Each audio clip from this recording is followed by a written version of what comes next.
This echo study belongs to a patient with dyspnea. Septal hypertrophy raises suspicion of hypertension. However, significant turbulent flow in left ventricular outflow tract (LVOT) suggests a more serious pathology. Let's examine the four-chamber view closely. There is severe septal hypertrophy while the lateral wall appears normal in terms of wall thickness. And a closer look at the mitral valve reveals systolic displacement of the anterior mitral valve leaflet towards the septum. It's a hypertrophic cardiomyopathy, HCM, which is a genetic cardiac disorder characterized by unexplained left ventricular hypertrophy, LVH.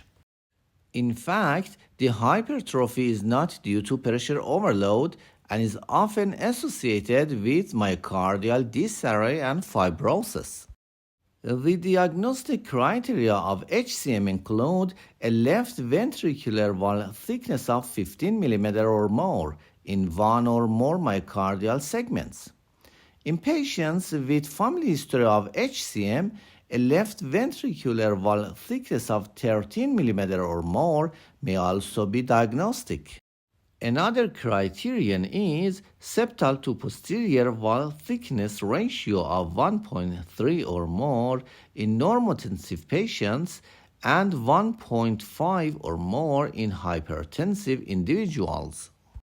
HCM can sometimes be subtle and easily misdiagnosed. It can also present in atypical forms such as apical HCM, midventricular HCM, right ventricular HCM, or HCM with a restrictive phenotype, which typically shows mild hypertrophy but severe diastolic dysfunction. This view demonstrates significant turbulent flow in LVOT due to systolic anterior motion (SAM) of anterior mitral valve leaflet. This abnormal motion of the mitral valve leaflet leads to concomitant mitral regurgitation. In conclusion, any form of hypertrophy, especially asymmetric hypertrophy in the absence of pressure overload, should raise suspicion for hypertrophic cardiomyopathy (HCM).